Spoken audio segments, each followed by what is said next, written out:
रही हैं जो इस मौसम से पहले हुई हैं। लगभग 6-7 महीने होने वाले हैं। बड़ी बड़ी चोरियां हैं, लगभग 20-20, 25-25 लाख की चोरियां हैं। एक भी ट्रेस नहीं हुई है, कोई क्लू नहीं लगा है और जो विक्टिम है वो हराश है इस वक्त। देखिए, चोरी इस प्रकार का क्राइम है कि उसका वर्किंग आउट परसेंटेज हमेशा थोड़ा सा लो रहता है, क्योंकि चोर को पकड़ना काफी कठिन रहता है। उसमें एविडेंस भी कम रहती है, आइडेंटिफाई करना भी मुश्किल रहता है।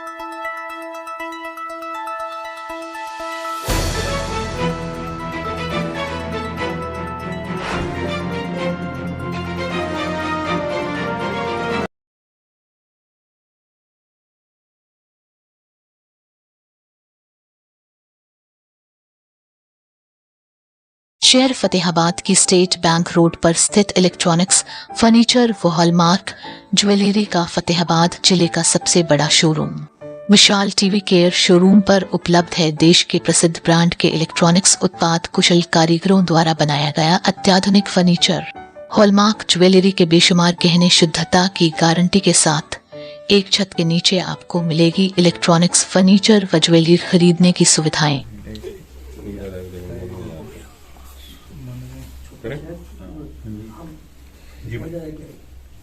जी, कल हमने सुबह 5 बजे फतेहाबाद पुलिस ने एक ऑपरेशन क्लीनअप टाइप हम लोगों ने चलाया था। हमने जिला भर में रेड्स कंडक्ट करी थी। 38 टीमें बनाई गई थी, जिसमें करीबन 225 पुलिस कर्मचारी शामिल थे और इसमें डीएसपीज, एसएचओज, चौकी इंचार्जेस और जो हमारे सीआईए इंचार्जेस थे, ये सब लोगों ने इन टीम्स को लीड किया था। हमने आइडेंटिफाई हम लोग कर रहे थे कुछ समय से कि जो भी आपराधिक प्रवृत्ति के लोग हैं या फिर जो लोग अब्सकॉन्डिंग हैं, हमारे केसेस में वांटेड हैं, उन सबको हमने आइडेंटिफाई करके लिस्ट बनाई थी और इन सब टीम्स को हमने टारगेट्स दिए थे कि आप जाके इनको पकड़िए। और कल सुबह 5 बजे से कोऑर्डिनेटेड तरीके से इन सारी टीम्स ने जिला भर में रेड करी और 17 जो व्यक्ति हैं हमने उनको राउंड अप किया है, जिसमें से जो 9 लोग हैं वो हमारे पुलिस के केसेस में वांटेड थे। एक 302 का एक्यूज्ड, एक पॉक्सो एक्ट का एक्यूज्ड, एक आर्म्स एक्ट के एक्यूज्ड, 3 एनडीपीएस एक्ट के एक्यूज्ड और 3 हर्ट केसेस के एक्यूज्ड। ये 9 लोगों को हमने इस प्रकार से राउंड अप किया है। 5 व्यक्ति जो राउंड अप हुए हैं वो जो फतेहाबाद कोर्ट से पीओ डिक्लेयर थे, प्रोक्लेम्ड ऑफेंडर्स डिक्लेयर थे, वो राउंड अप किए गए हैं। इसके अलावा 2 मोटरसाइकिल चोर जो चोरी करते हुए पुलिस ने उनको पकड़ा और एक हमने एनडीपीएस का पर्चा भी दिया है 4 ग्राम हेरोइन का। तो ये हमारी जो मुहिम है कि हम लोग फतेहाबाद डिस्ट्रिक्ट से हमारा प्रयास रहेगा कि जो भी आपराधिक प्रवृत्ति का व्यक्ति है उसको हम पकड़ें, उसके ऊपर हम चेक रखें। इन 17 लोगों के अलावा 91 लोग और जो हमने आइडेंटिफाई करे थे, उन सबको हम लोग अर्ली मॉर्निंग में चेक करके आए ताकि उनको ये बात का एहसास रहे कि पुलिस उनके ऊपर नजर बनाए रखे हुए है और वो अपनी गतिविधियों से बाज रहे हैं। लगता है मैम कहीं ना कहीं सूचनाएं हैं जो लीक हो जाती है, कुछ विशेष हासिल नहीं हो पाता है। एनडीपीएस ने आपने बताया कि 4 ग्राम मटर आपको बरामद हुआ है जी। लगता नहीं है कि जो नेक्सस है वो टूटना चाहिए लेकिन टूट नहीं पा रहा है? देखिए, आज इस साल का 12वां दिन है और 12वां दिन अभी स्टार्ट हुआ है, तो 11 दिन ही हम मानेंगे इस साल के जो निकले हैं। 11 दिन में हम 10 पर्चे एनडीपीएस के दे चुके हैं, जिसमें 890 किलो चूरा पोस्ट पकड़ी गई है, 2.5 किलो के करीब अफीम पकड़ी गई है, 14 ग्राम के करीब हेरोइन पकड़ी गई है और 2.5 किलो के 2 किलो के करीब गांजा पकड़ा गया है। तो देखिए, जब इतने बड़े स्तर पे कोई भी ऑपरेशन होता है, इतनी मूवमेंट होती है, तो क्रिमिनल्स भी अलर्ट होते हैं, तो उनको उसकी बात की अवेयरनेस हो भी सकती है। पर मेरे हिसाब से जिस प्रकार से कल का हमने ऑपरेशन किया है या जिस प्रकार की सक्सेस हमें पिछले कुछ दिनों में एनडीपीएस के अगेंस्ट मिली है, तो इससे पुलिस बहुत अच्छा काम कर रही है। मैं ये नहीं कहूंगी कि कुछ इम्प्रूवमेंट नहीं की जा सकती। हमेशा आप कुछ भी कार्य करते हैं तो परफेक्ट तो कुछ भी नहीं होता, इम्प्रूवमेंट का स्कोप हमेशा रहता है और हमारा प्रयास रहेगा कि हम हमेशा अपने काम को और इम्प्रूव करते रहें। क्लीनअप जो ऑपरेशन है, क्या हर महीने ऐसे चलेगा या यहीं तक चलेगा? नहीं जी, हम इसको रेगुलरली अलग अलग रूपों में चलाते रहेंगे, चाहे वो कोम्बिंग ऑपरेशंस हो जिस प्रकार से फतेहाबाद में हमने पहले भी चलाए हैं, और या फिर इस प्रकार के कोऑर्डिनेटेड रेड्स के हों, या फिर जैसे ऑपरेशन एक प्रहार आक्रमण टाइप जो पूरे स्टेट लेवल पे चलता है, वो भी हम फतेहाबाद में करते हैं। तो इस प्रकार के ऑपरेशंस अलग अलग फॉर्म में, ताकि हम क्रिमिनल्स को बाय सरप्राइज रखें और वो पुलिस की जो कार्यशैली है उसको गेस ना कर सके, उस प्रकार से अलग अलग फॉर्म में हम लोग जरूर चलाते रहेंगे। मैम, कुछ बड़ी चोरियां हुई हैं जो ट्रेस नहीं हुई। पिछले दिनों एक व्यक्ति के द्वारा प्रेस कॉन्फ्रेंस भी की गई, भी चोरी ट्रेस नहीं की जा रही है, पुलिस पर आरोप लगाएंगे, तो इसी किस प्रकार देखते हैं? देखिए, चोरियों में ऐसा है कि हम लोग काफी प्रयास कर रहे हैं। इस बार जब धुंध का मौसम स्टार्ट होना था, तो उससे पहले ही हमने जितनी भी हमारी फोर्स थी, हम जहां से भी निकाल सकते थे वो सारी निकाल के हमने थानों में दी थी। सारे जितने होमगार्ड्स और एसपीओज हैं उनका हमने पेट्रोलिंग प्लान बनाया है, ताकि रात को अलर्ट रहें, चेक करते रहें, और रात को इस प्रकार की जो बर्गलरी है या फिर चोरी के इंसिडेंट्स हैं उनको हम रोक सके, उनको प्रिवेंट कर सके। जो भी चोर बाहर आ रहे हैं, बेल पे आ रहे हैं, उनको हमने सबको चेक करने का सिस्टम बनाया है। इनफैक्ट जो ज्यादा हीनियस ऑफेंसेस में, जो कोई स्नैचिंग वगैरह में या रॉबरी में इन्वॉल्व है और बेल पे आ रहा है, तो उसको हम डीएसपी से भी चेक करवा रहे हैं उन लोगों को।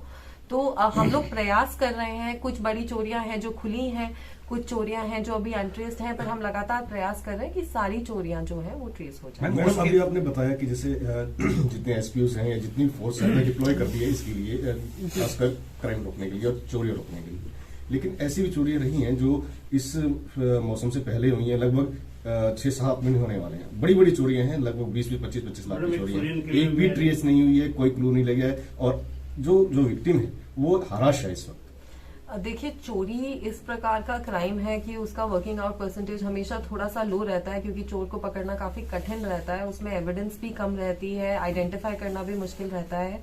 ऐसी भी बड़ी चोरियां हैं जो ट्रेस हुई हैं। 10 लाख की चोरी हुई थी डॉक्टर्स के यहाँ पे, जो चंद घंटों में ट्रेस हो गई थी, पूरी रिकवरी हो गई थी। और मैं मानती हूँ कि ऐसी भी चोरियां हैं जो नहीं ट्रेस हुई हैं, पर हम अपनी जो भी हमारे पावर में है, हम सारी चीज पे काम कर रहे हैं। सारे जो नेबरिंग डिस्ट्रिक्ट्स के सीआईएज हैं उनसे भी हम कांटेक्ट में हैं। अगर वो कोई चोर पकड़ते हैं, हम जाके, हमारी टीम्स उनको भी जाके इंटेरोगेट करके आती है कि हमारी डिस्ट्रिक्ट की अगर किसी चोरी में इन्वॉल्व है तो हम, क्योंकि वो लोग भी इंटेरोगेट करके हमें इन्फॉर्मेशन देते हैं। जैसे हमारे यहाँ चोर पकड़ा जाता है तो हम नेबरिंग डिस्ट्रिक्ट्स को इन्फॉर्म करते हैं, पर हम लोग सोचते हैं एक बार पर्सनली इंटेरोगेट करें तो हो सकता है हमें बेटर रिजल्ट्स मिल जाए। तो हम अपनी तरफ से जो भी प्रयास है, सारे प्रयास हम कर रहे हैं। बत्रा कॉलोनी में चोरी हुई थी। विक्टिम का कहना है कि वो चोर के बारे में पुलिस को बताने को तैयार है, लेकिन पुलिस सुन नहीं रही है उनकी। वो आके मुझे बताए, हम जरूर देखेंगे। पर ऐसे भी होता है कि कई बार आपको शक होता है किसी व्यक्ति पे, पुलिस उनको चेक करती है, तो जो हमारी इंटेरोगेशन में निकलता है कि उसने नहीं किया, शक के बिना पे हम इंटेरोगेट कर सकते हैं, पूछताछ कर सकते हैं। पर जरूरी नहीं है कि हर व्यक्ति पे जिसपे आपको शक हो वही असली मुलजिम हो। उन्होंने आरोप लगाया कि पूछताछ के लिए भी नहीं बुलाया उसने। वो आके मुझसे मिले जी, बिल्कुल हम लोग 2 किलो अफीम पकड़ी है, झारखंड के लोग हैं। क्या यहाँ डिलीवरी जहाँ देनी थी, क्या वो ट्रेस आउट हो पाए कि कहाँ उन्होंने डिलीवरी दी? देखिए, ये अभी एफआईआर दर्ज हुई है, तो इसकी इन्वेस्टिगेशन के लिए थोड़ा हमें समय चाहिए। तो जिस प्रकार के भी तथ्य आएंगे हम लोग करेंगे, और इंटर स्टेट लेवल पे भी हम लोग प्रयास करते हैं कि हम राउंड अप कर लें कि क्या सोर्स था, कौन एंड रिसीवर कौन था, और पूरी चेन को हम पकड़ सके। तो ये प्रयास हम जरूर करेंगे। अभी बहुत अर्ली है इस स्टेज पे कि मैं बता सकूं कि इन्वेस्टिगेशन में क्या। मैडम, अक्सर हम देखते हैं जितने भी एनडीपीएस के अंदर जो ड्रग पेडलर्स हैं जो पकड़े जाते हैं, उनमें हमें मैक्सिमम ये नजर आता है कि वो सेल्फ कंजप्शन जो 4 ग्राम या 5 ग्राम या 6 ग्राम होती है, उसमें ऐसा नजर नहीं आता कि वो बिजनेस पॉइंट ऑफ व्यू से कर रहा है। तो ऐसा क्यों कि इतने बड़े नेक्सस को जो है तोड़ना पुलिस के लिए बड़ा मुश्किल हो रहा है? देखिए, सारी चीजें हैं। कमर्शियल क्वांटिटी के भी केसेस दिए जाते हैं, जैसे पिछले वर्ष भी काफी कमर्शियल क्वांटिटी के हमने केसेस दिए थे, और इस वर्ष भी जो हमने पकड़े हैं उनमें काफी बड़े बड़े केपी हमने पकड़े हैं। थोड़ा ये बात भी है कि क्रिमिनल में भी अवेयरनेस है कि जो क्वांटिटी है उससे फर्क पड़ता है उनकी इनकार्सरेशन पर, उनके बेल पे। तो वो लोग भी स्मॉल क्वांटिटीज के साथ मूव करना उन्होंने स्टार्ट कर दिया है।